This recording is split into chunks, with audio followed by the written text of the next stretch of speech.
Welcome to Horror in Detail. Are you ready to embark on a chilling journey into the realms of darkness? The mysterious and the bone-chilling world of horror stories. On this channel, we are dedicated to unraveling the most terrifying tales that will send shivers down your spine. First story. Title: Frozen Whispers. The air was thick with tension as a group of friends embarked on a camping trip deep into the heart of the Alaskan wilderness. Excitement and laughter echoed through the dense forest as they set up their tents near the edge of a crystal-clear lake. Little did they know, an ancient evil lurked in the shadows, waiting to unleash its icy grip on their souls.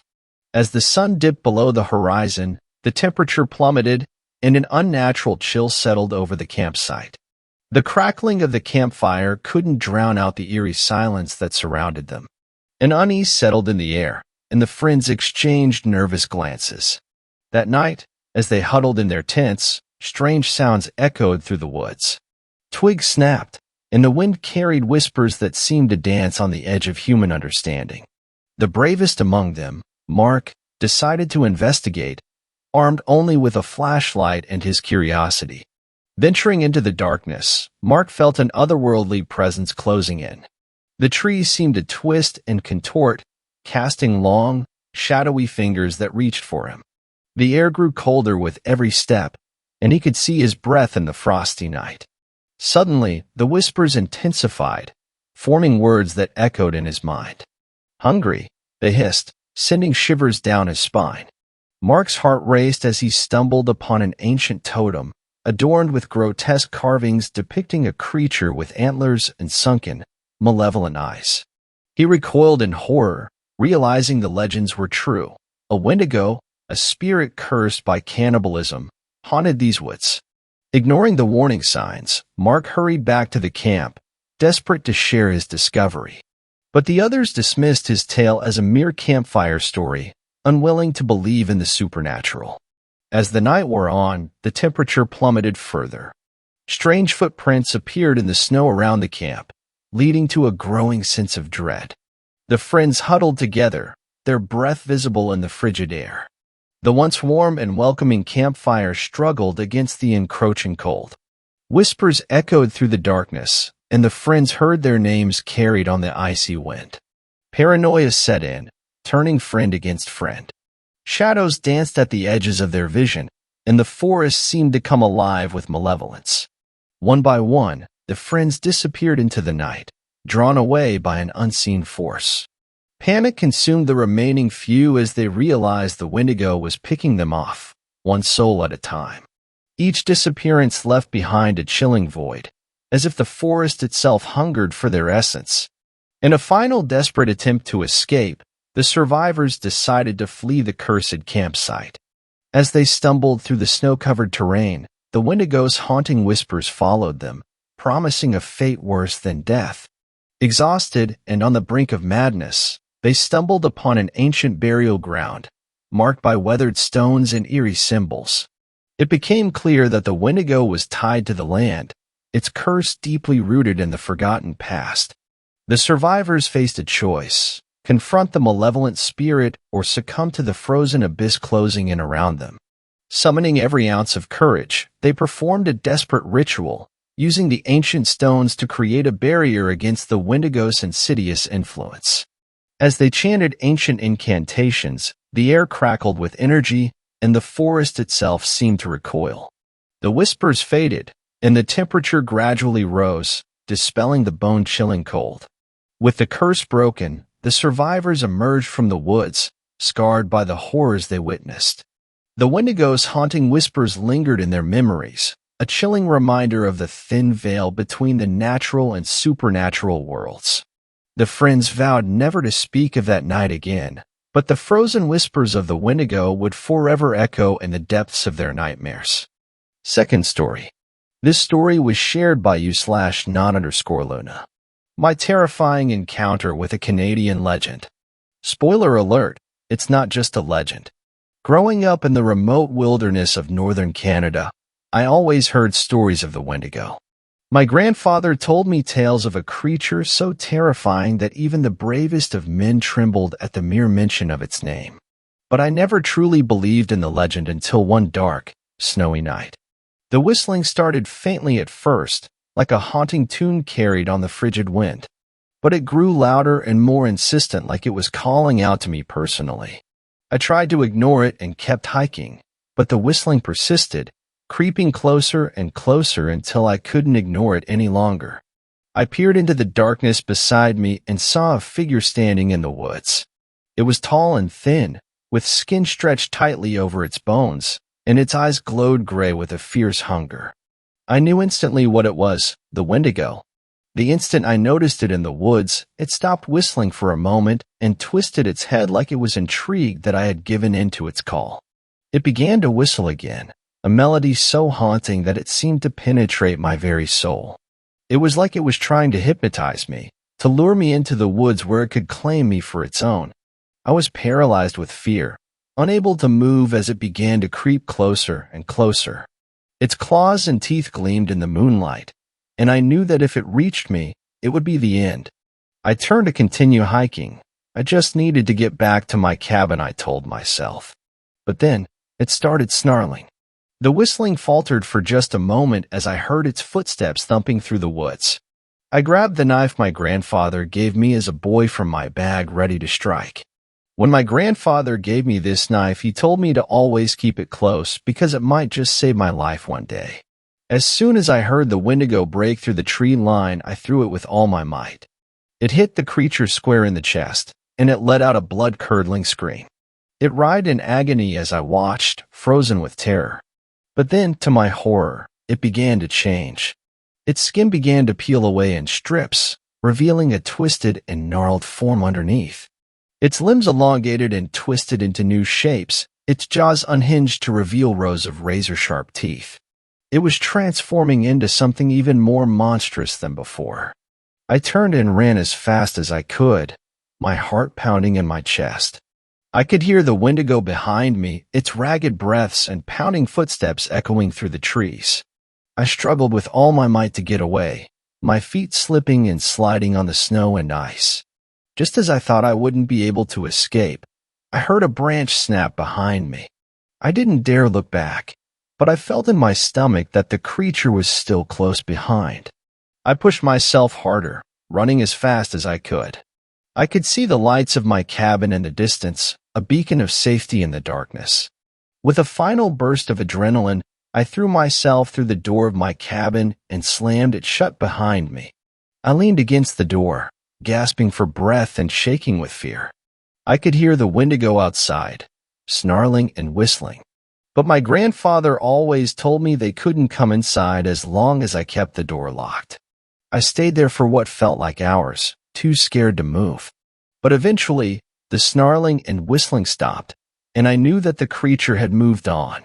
I didn't manage to sleep that night, but hours after the sun came up, I carefully opened the door and went back outside and into the woods. I followed my own footsteps in the snow. The Wendigo's nowhere to be seen, as if it hadn't been stomping into the ground with what sounded like an earth-shattering force. About halfway to where I thought I had first seen the Wendigo, I found a tree, mangled, split in half, and laid out diagonally across the path. I realized this tree was how I was able to get away. Then I thought back to what my grandfather said about the knife. Maybe the knife made the tree get in the way. Maybe not. Either way, I never forgot that night. For years after that night, I lived in constant fear of the Wendigo's return. Every time the wind whistled through the trees, or a stray twig snapped in the woods, I would freeze, waiting for the sound of that haunting melody. Third story. This story was shared by you/Fisherman Tales. The Man in the Woods. The cabin was small and hidden deep within the woods, far from any road. It had a wood shingle exterior, one door, one curtain window, and a metal stovepipe sticking out from the roof. Along the side was a rack of logs and a stump with an axe stuck in it. On the other side was a line for hanging clothes. Think it's abandoned? I whispered. Justin shook his head. Nature ain't taken it yet. What do you mean? You ain't ever noticed that when people leave a place, nature moves in? All those plants in green that show up. Oh, yeah. like the old church. Just like that. And it don't take long, neither. Why does nature wait for people to leave? It don't wait, Cole. Nature's always trying to take over, but people won't let it. It's like a war or an invasion, one that never ends. Nature was here first, though. So, that means we're the invaders. We ain't been given a choice. Well, we could at least be nicer. Justin was quiet for a moment, then said, "Let's get a closer look at that house." We crept through crunching leaves, stopping every few steps to listen, then continued forward until we reached the side of the house. "What if they have a gun?" I asked.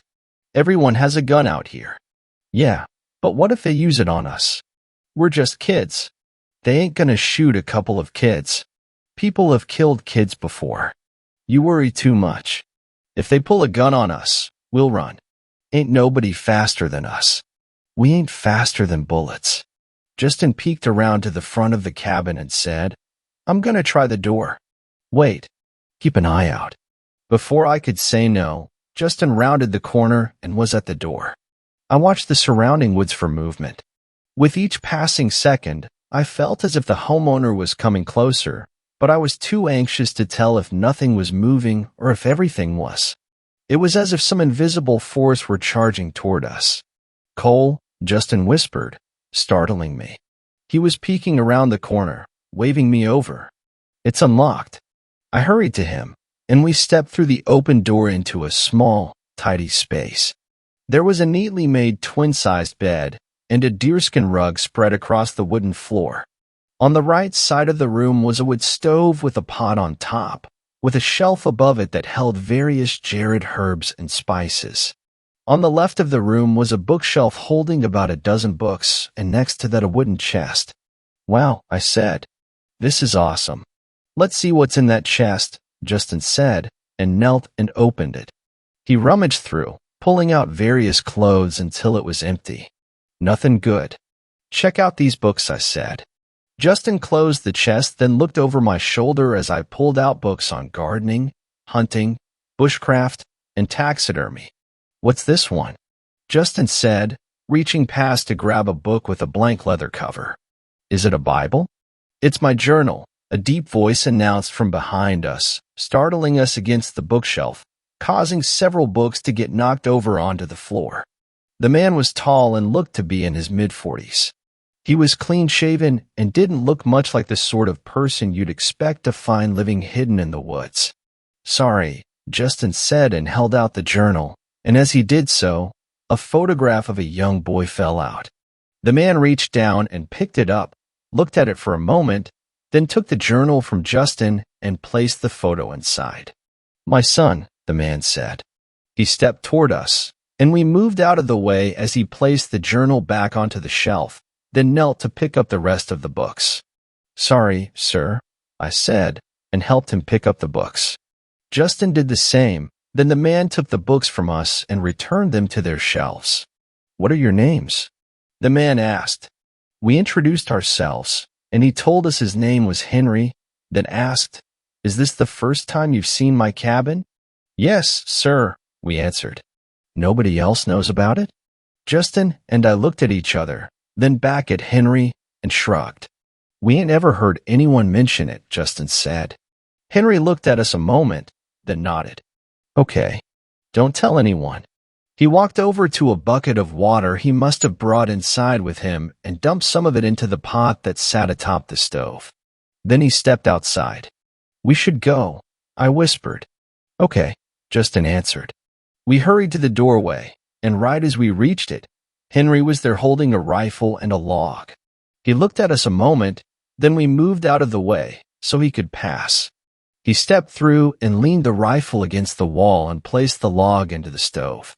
"I'm going to make rabbit stew," he said, and began to make a fire. "You're welcome to join." "We need to get back home," I said. Justin hesitated, though, and asked, "Why you out here?" With the fire going, the man shut the hatch and stood and faced us. "Because I want to be." "Are you alone?" The man nodded. "What about your son?" I asked. The man looked at me, then his eyes fell to his feet, and he said, "He's dead." Oh, sorry. How'd he die? Justin asked. The man looked back up. He was sick. Where's his mom? The man shrugged. I don't know. We aren't together anymore. The water was beginning to boil. The man turned to it and began putting in different herbs and spices. Will one of you grab the rabbit from the stump outside? He asked. Justin stepped outside and Henry glanced over at me and said, Go grab some vegetables from the garden out back. Which ones? Whichever ones you like. Justin and I met on my way to the garden, and he said, He doesn't seem so bad. I don't know. What if he's some sort of outlaw? Justin grinned. Maybe he's a bank robber. Or a murderer. Justin held up the skinned rabbit. This one might agree with you. Then he laughed and headed into the cabin. At the garden, I hadn't the faintest idea what I was looking at. Everything looked like weeds, aside from the tomatoes and peppers. So that's what I grabbed. Here you go, I said as I stepped back inside and handed Henry the veggies. No potatoes or carrots? He asked. I didn't see any. They're under the soil. Oh. Henry smirked and took the tomatoes and peppers from me and said, Well, let's see how Cole's stew turns out. That evening, we sat around the cabin and ate the spiciest rabbit stew I'd ever had. For a second there, I'd even thought we'd been poisoned. But Henry just laughed and said I'd picked something called a habanero pepper. What kind of psycho eats this stuff? Justin said as he gulped down a second cup of water. Sorry, boys, Henry laughed. I should have warned you. He stood and grabbed another jar and said, Try this. It might help cool you off. What is it? I asked. Honey. I was desperate, so I quickly took the jar and stuck a spoonful in my mouth, and sure enough, it seemed to help. Justin snagged it from me and did the same, and before long, we'd cleaned out that entire jar of honey. Look at y'all, a couple of Pooh Bears, Henry joked. Sorry, I apologized. I'll get you more. I appreciate that, Cole. Henry stood and took our dishes from us. It's getting dark. You boys better head home. We agreed and thanked him for the honey, and I apologized for ruining the rabbit stew. Henry shrugged and said, I liked it. Might make more for myself sometime. That next morning, I was up in my room when I heard a commotion coming from across the street. Justin and his dad were shouting at each other, and shortly thereafter, Justin came storming outside. I quickly opened my window and hollered for him, and he looked up at me and said, Let's get the hell out of here, Cole. I put on my shoes and hurried down the stairs and past my mom and sister, who were sitting on the couch watching the morning show. Where you off to? Mom asked. Gonna go hang out with Justin. Be home before dark this time. I will. I mean it. Justin was waiting for me outside. We bumped fists, and he said, Let's go see what Henry's doing. Right now. You got anything better to do? I shrugged. No, I guess not. Hold on a second. I hurried back inside and into the kitchen and grabbed one of those bottles of honey that's shaped like a bear, then ran out the door again as my mom said, Hey, were you taking my honey? I looked at Justin and yelled, Run, and we took off for the woods. As we walked through the woods, Justin went on about what an asshole his dad was and how life would be better if it were just him and his mom. I wasn't so sure if it would be better or just another kind of awful, considering his mom was a useless alcoholic. But at least she didn't hit him. She wasn't always a drunk, you know? Justin said, That's why I wear this necklace. It was a shark tooth necklace I'd never seen Justin without for as long as I knew him. Nothing impressive. You can find one in any beach gift shop. They weren't together for a while. My mom and dad, Justin continued. They'd broken up. Before you knew me. Mom and I were happy back then. We went to the beach one day, and she bought me this. We couldn't afford much, you know? But we didn't need much. Or at least I didn't think so. Why'd they get back together? Mom thought we needed more, and Dad could afford it. He's the only reason we're in that house. I guess that ain't all bad. We wouldn't be friends if you weren't in that house. Justin smiled and patted me on the back. You're right, Cole. but never knowing someone is okay. Losing someone you knew is what's hard. Henry was sitting in the doorway reading a book when we arrived. Back so soon. Brought you some honey, I said. Henry held out his hand, and I tossed it to him. He looked at it and smiled. Thank you, Cole. What are you reading? Justin asked. The Adventures of Tom Sawyer. Ever heard of it? Justin shook his head. I'm not much of a reader. Henry looked at me and I shook my head as well. What's it about? I asked. It's about two friends, Tom Sawyer and Huckleberry Finn.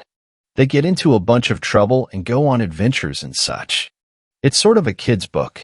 Henry closed the book. I started reading it again because you two remind me of the main characters. Cole, you're like Tom, and Justin here is like Huckleberry. What kind of name is Huckleberry? Justin asked. Henry shrugged. Same could be said about Justin, or Cole, or even Henry. What kind of name is any name, really? We hadn't a clue, and noticing he confused us, Henry laughed and said, So, what can I do for you boys today? I guess we're just looking for something to do. Henry put the book down and scratched at his chin. Y'all know how to chop logs? On that day, Henry taught us how to chop logs and start a fire, and over the next couple of years we'd sneak off a few days each week and bring Henry food and supplies in exchange for lessons in self-sufficiency. He taught us things like how to work with wood, garden, hunt, skin an animal, and cook. We'd also check out books for him from the library, and when he finished one we'd spend the following night sitting fireside as he told us all about what he'd read. Henry became like a father to Justin and me, and that made me and Justin feel more like brothers. Justin was 16 when he told me his plan. I want to introduce Henry to my mom. What? Why? I asked. Maybe they'll hit it off. But your parents are still married. I know. I'm hoping if Mom meets Henry, she'll fall in love with him and leave my dad. You don't even know if Henry is her type. How can he not be? He's single and nice and way better than my dad. That don't mean she'll fall in love with him. It don't work that way, Justin. You even said that the only reason your mom got back together with your dad is because he had money. Henry doesn't have any money. Justin thumbed at the shark tooth necklace. Henry can show her that we don't need money to be happy. He can help her remember. Part of me didn't want it to happen because I wanted Henry to be my dad. I would have been jealous. But I also knew that Henry wasn't just living in the woods. He was hiding. For whatever reason, he didn't want to be found. That night there was an argument across the street. It was violent and it was loud. Glass was shattered and doors were slammed, and in the morning, Justin was gone. I'd gotten used to hearing from Justin every day. If I didn't see him, he'd call me over the walkie-talkie. This was the 90s. We weren't using cell phones. So I went to his house that following afternoon and knocked on the door. Something I was always hesitant to do. His dad answered and just looked at me. Is Justin home? I asked. No. I haven't seen him all day. His dad shrugged. Not my problem. But he's your son. Excuse me. I swallowed and said, Sorry, I meant that you'd know better than anyone else. Well, I don't. Before he shut the door, I noticed that the rug that was usually spread across the living room floor was gone, and there was a new hole in the wall about the size of a fist. That had me concerned, but I decided I'd check with Henry before telling my mom what I saw. So, I made the long walk through the woods alone to Henry's house.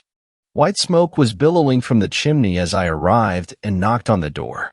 Henry opened it and said, Hey, Cole, come on in. I stepped inside and could smell that he was cooking a stew. I'm sorry to disappoint you, but you're probably not going to want any of this stew, he said. How come? He lifted the pot off the stove and showed me. It's your spicy rabbit concoction. I smirked. No thanks. Well, if you change your mind, I have plenty of honey. Henry went back to stirring. Where's Justin? I was hoping he was here. Henry stopped stirring and looked at me. You can't find him? No. I haven't seen him all day. That's not like him. No, it ain't. But I heard his dad hollering last night, And when I went to his house a couple hours ago, there was a big hole in the wall and the living room rug was missing. And his dad said he ain't seen him all day. Henry sighed and sat on the bed. Have you told your mom? Not yet. I wanted to see if he was here first. Can you think of anywhere else he might be? I shrugged. No. He was planning on coming out here anyway. Without you. I don't know. Maybe. He wanted to try to get you to meet his mom. Henry furrowed his brow. Why? He thought if she met you, she might fall in love and leave his dad. Henry smirked and shook his head. Oh, Justin. That poor boy. I watched Henry for a moment, then asked, would you have married his mom? No, Cole. I don't know her, and even if I did, my marrying days are over. This is how I'm going to live until I die. Alone. Henry nodded. What do I do now? Henry stood up and took the pot off the stove, set it onto a cinder block, and tasted the stew. If you tell the police and Justin becomes a missing person, there will be search parties looking all up and down these woods. They'll find me. So, finding Justin is more important. I'm a wanted man, Cole. It was the first time I'd heard him admit it. He truly was an outlaw. What did you do? I asked. Henry put the spoon down and walked over to the bookshelf, pulled out his journal and removed the picture of the young boy and looked at it. His name was Sean, your son. I lied when I told you he was sick. He wasn't sick. He was murdered. A man took him when he was walking home from school. He took my son, locked him in a cellar, and tortured him until he died. Sean was only 10 years old. I'm sorry, Henry. I knew who did it, but the police thought differently. They said there wasn't enough evidence. But I knew without a shadow of a doubt it was him. So, I did what the police couldn't. I killed him. Henry turned and looked at me. And, for that reason, I can't let them find me. I was shocked that Henry was even capable of such a thing. Okay, then what do I do? Henry placed the photograph on the bookshelf and sat back on the bed. You need to either find Justin or find proof that his dad killed him. But you need to move quick, before someone files a missing person report. Justin's dad owned a contracting business. Some days he worked long hours, some days he barely worked at all. It was impossible to gauge when he would and wouldn't be home. So, the following morning I watched by my window until he left, and the second he did, I hurried across the street. The door was locked, as I figured it would be, but I knew the same couldn't be said about Justin's bedroom window.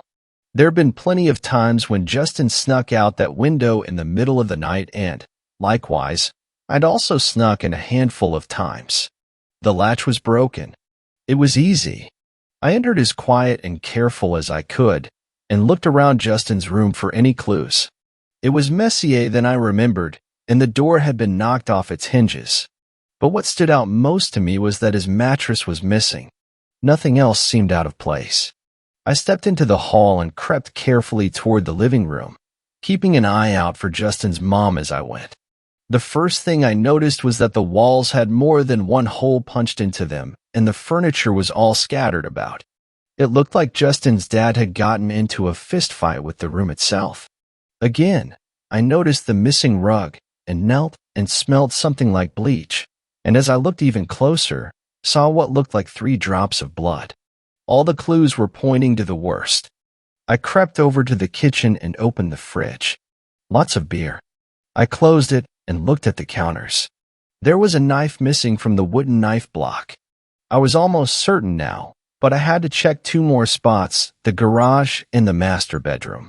The garage had a freezer, and my heart trembled at the thought of what I might find in it.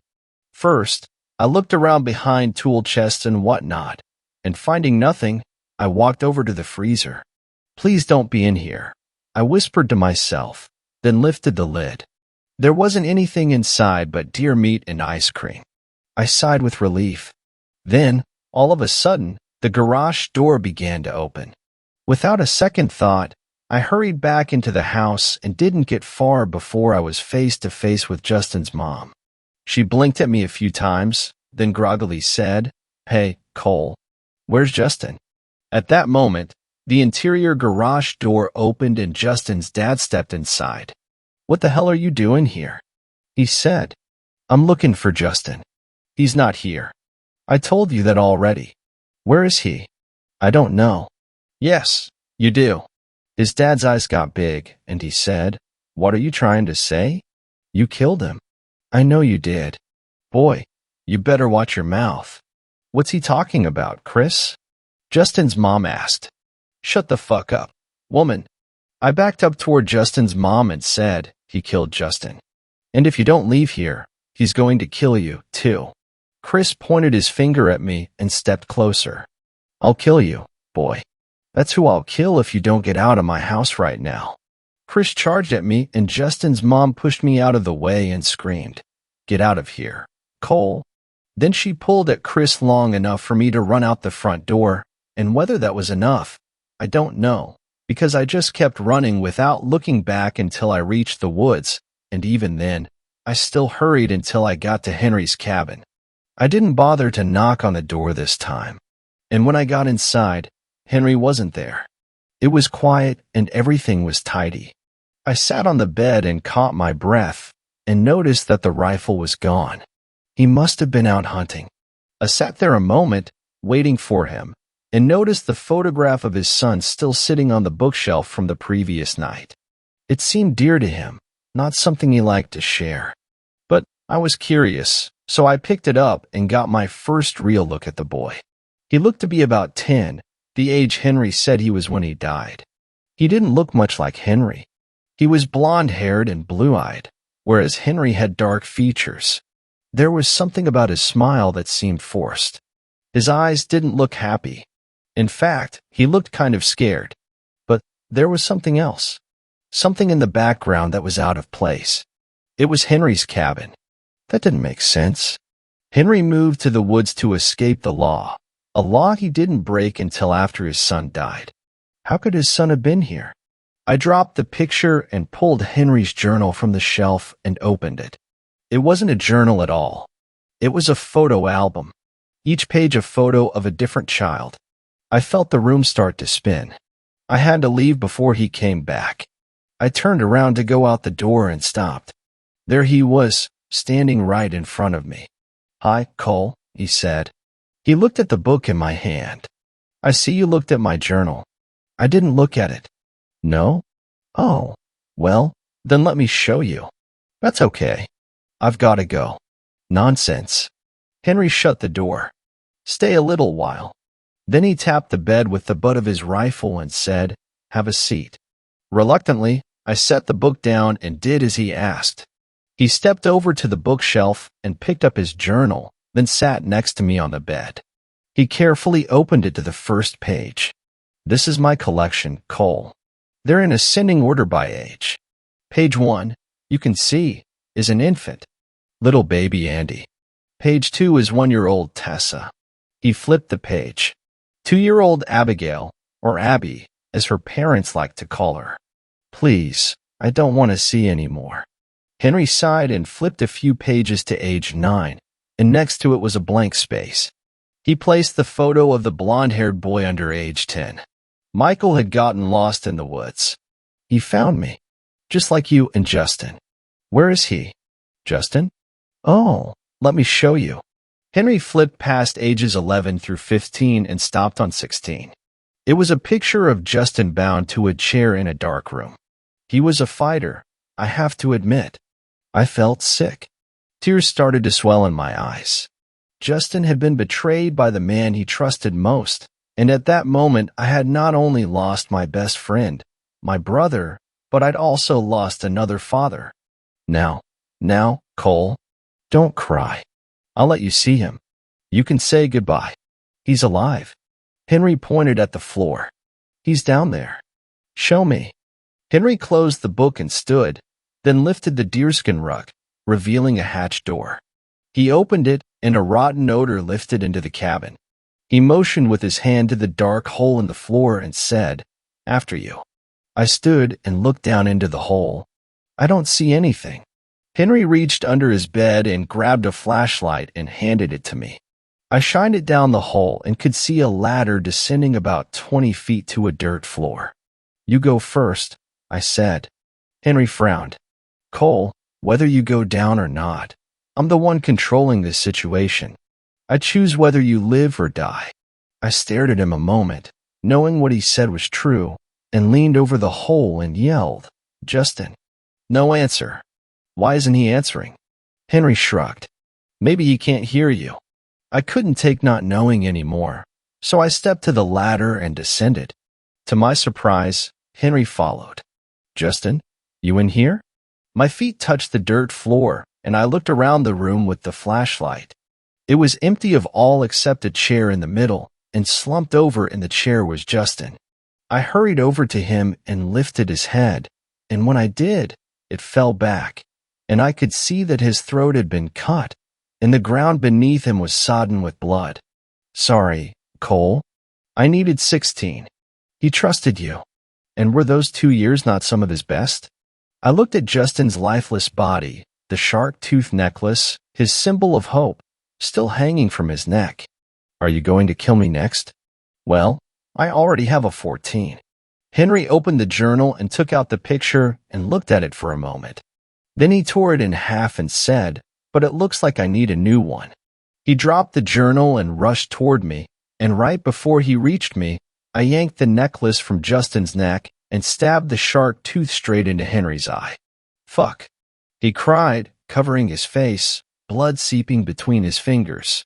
I sprinted past him and up the ladder, and before I got to the top, he grabbed a hold of my ankle. I kicked several times and managed to connect with his bloodied face, knocking him to the ground. Then I heaved myself up from the hole, slammed the hatch shut, and piled everything I could on top of it. I watched for a moment as he tried and failed to push through. Then I grabbed his rifle and took off for my house. The cabin was so far back in the woods that the police asked me to take them to it. My mom went with me, and around noon, we reached it. We stayed back as the police moved forward with guns drawn. But as they entered the cabin, I could see that the hatch was now open. They never found Henry. He left behind everything except his journal. I recently went back to the old neighborhood. Most of the houses have been sitting empty for over 20 years. I suppose people weren't comfortable with the idea that Henry might still be in those woods. And now that everyone is gone, nature has moved into all of their homes. All except for one. Justin's dad stayed, but not his mom. On the day of Justin's funeral, I gave her a gift. A necklace.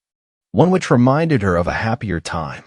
In the woods is a spot where the cabin once stood. In its place, a cross memorializing where so many children lost their lives. Nobody knows for sure how many children died there. At least 6, as that's how many bodies were found buried in various spots around the cabin.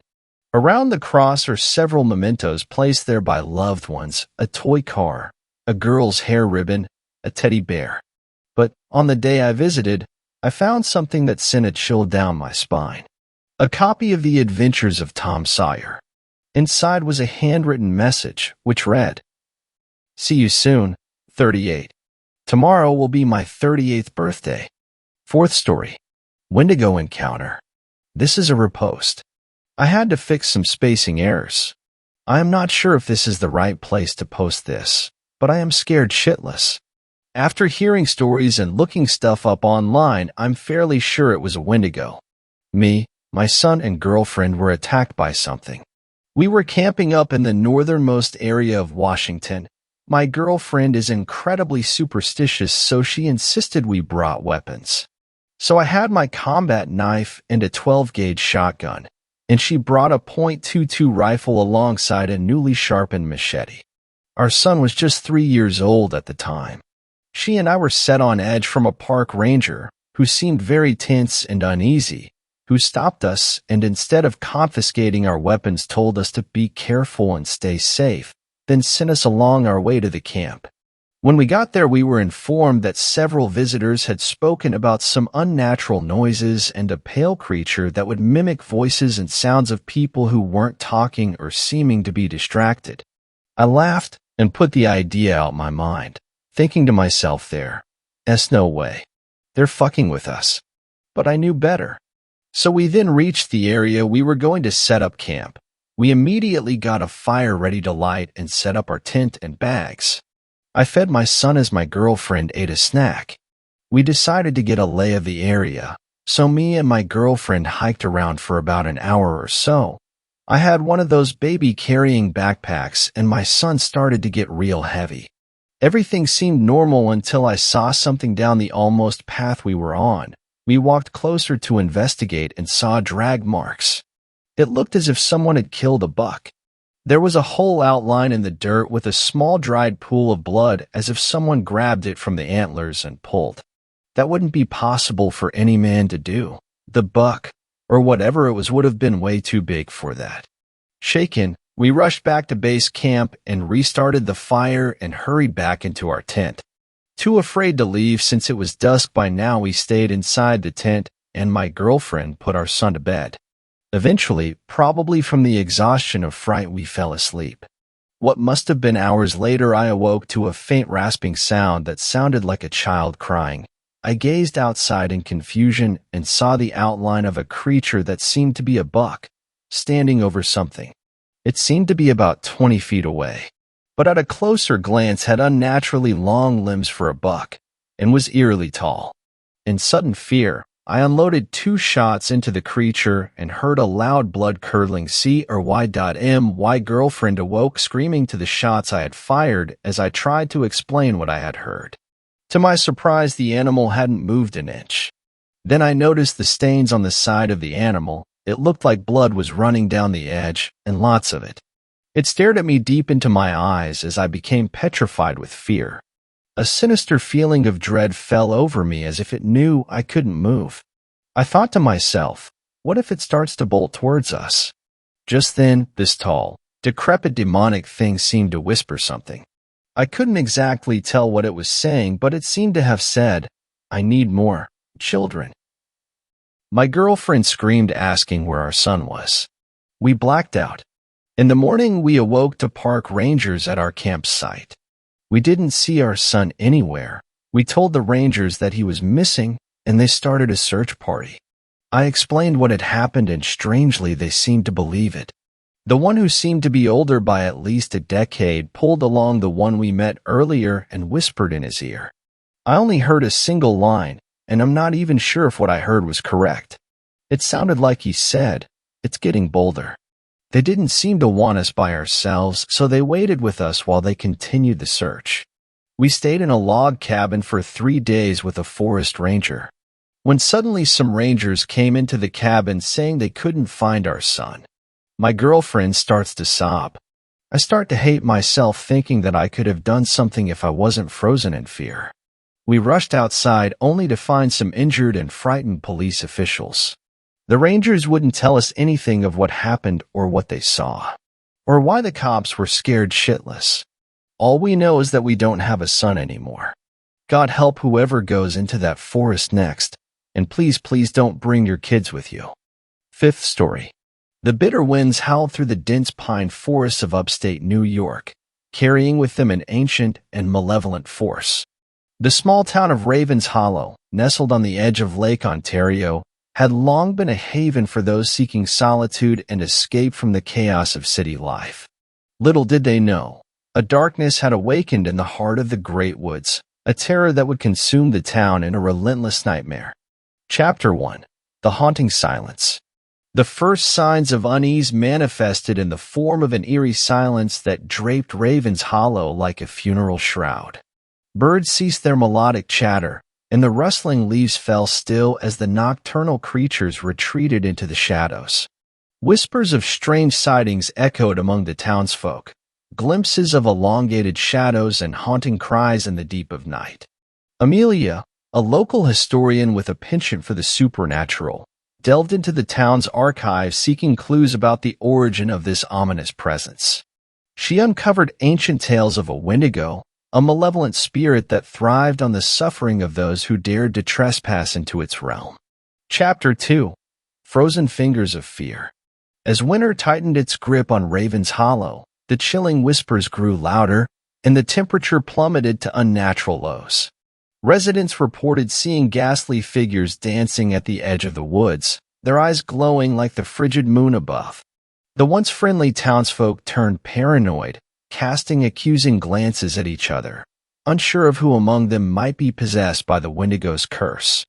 Amelia, driven by an insatiable curiosity, ventured into the heart of the woods, guided by the cryptic tales of an old native elder. She felt the crunch of frost underfoot and the weight of unseen eyes watching her every move.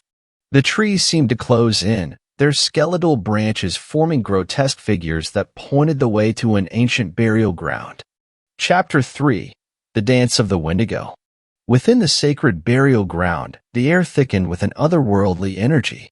An ancient totem stood at the center, adorned with bones of long-forgotten creatures. As Amelia approached, the temperature plummeted even further, and her breath formed ghostly clouds in the frigid air. Suddenly, the ground trembled, and a monstrous creature emerged from the shadows, a grotesque fusion of human and beast, with antlers that scraped against the frozen branches. The Wendigo's eyes glowed with an insatiable hunger, and it let out a bone-chilling howl that reverberated through the woods. Amelia, paralyzed with terror, could only watch as the Wendigo began its haunting dance, a ritualistic performance that summoned the spirits of the damned. Shadows twisted and contorted, merging with the Wendigo in a macabre display of malevolence. Chapter 4. Descent into Madness. The once tranquil town of Raven's Hollow descended into chaos as the Wendigo's influence spread like a ravenous plague. Nightmares seeped into reality, and the townsfolk succumbed to madness, their minds shattered by the relentless whispers that echoed through the frozen air. Amelia, bearing witness to the town's unraveling, knew she had to find a way to break the Wendigo's curse. Armed with ancient knowledge and guided by the spirits of the past, she embarked on a perilous journey to confront the malevolent force that had ensnared Raven's Hollow. Chapter 5. The Battle in the Shadows. The final confrontation unfolded in the heart of the ancient burial ground. The air crackled with supernatural energy as Amelia faced the Wendigo, armed with a sacred talisman and the collective will of the tormented spirits. The forest itself seemed to recoil in anticipation. The battle between human and supernatural beast raged on, each step Amelia took sending tremors through the frozen ground. The Wendigo's howls echoed through the night, blending with the anguished cries of the spirits it had ensnared. With a surge of determination, Amelia raised the talisman high, channeling the power of the ancient spirits. The Wendigo writhed in agony as its malevolent essence was torn asunder. The burial ground echoed with a triumphant howl, and the shadows retreated, leaving behind a town forever scarred by the horrors of the Wendigo's haunting. Epilogue. The Lingering Shadows. Though the Wendigo was banished, Raven's Hollow remained forever changed. The townsfolk, scarred by the ordeal, carried the weight of the supernatural encounter. The ancient burial ground, now reclaimed by the spirits, stood as a solemn reminder of the thin veil that separated the living from the supernatural. As winter gave way to spring, the whispers of the Wendigo faded into a haunting memory.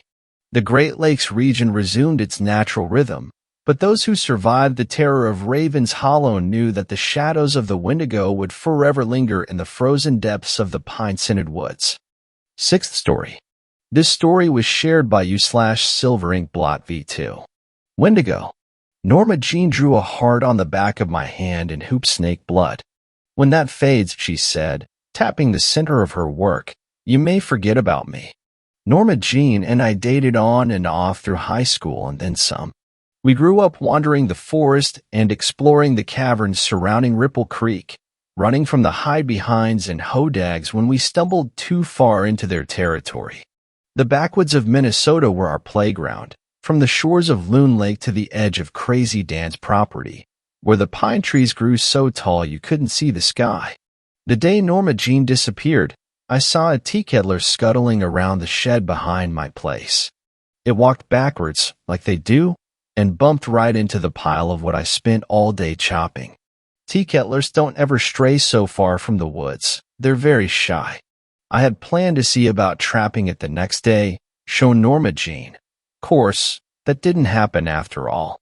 I heard about Norma Jean the next morning on my way to the general store for a new axe. The axe handle hounds got mine. Bunch of people everywhere, conversing in little groups, tittering like birds. They all stopped talking when they saw me, shuffled away when I drew near. I didn't say anything. Something in their gaze made my voice feel as though it had rusted away. Finn was the one who pulled me aside. Said people hadn't seen hide nor hair of Norma Jean in 2 days. Bertie got worried after her car sat out on the road so long and called the cops. They went up to the Janies, and that's when they found the blood on the floor. Crazy Dan was already mumbling about hide-behinds to anyone who would listen. Not me. Norma Jean and I have been getting away from hide-behinds for years. Everyone's talking, but no one's actually saying anything. A lot of whispering about the Wendigo among the superstitious. More ordinary whispers from the less superstitious. One of the elders is a full-blooded Cree. I overheard a couple OL biddies asking for talismans.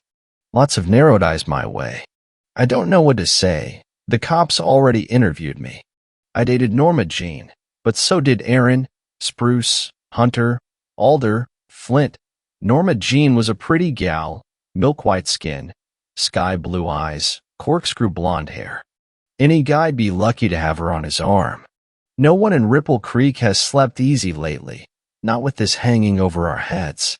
I've had to buy 2 more axes in the last 4 weeks. I keep leaving them outside. The axe handle hounds must love me.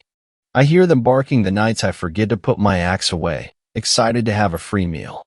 Norma Jean would have laughed at me if she were still here. The thought brings the metallic taste of sorrow to my tongue. I remembered it in a dream, when Norma Jean and I went to Loon Lake Cemetery. There's no road out there anymore. You have to hike through the woods and over swampland that's just as likely to suck you down as it is to let you pass. Norma Jean always had a thing for the supernatural. They say there are 3 witches buried in that graveyard.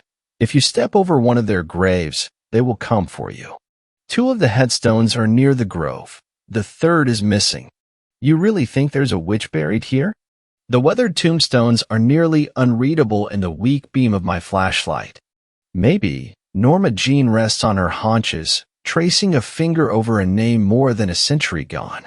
Her blonde corkscrew hair is silver under the moon. She turns to me with a crooked smile. Are you afraid? The place did give me the shivers, even in my dream. But I wasn't afraid. No. She smiles a little wider. There are too many teeth in her mouth. Are you sure? I woke up with a pounding heart and a lump in my throat. My mouth tasted like blood, and I can't seem to scrub the feeling away. Mostly I just try to forget the whole thing.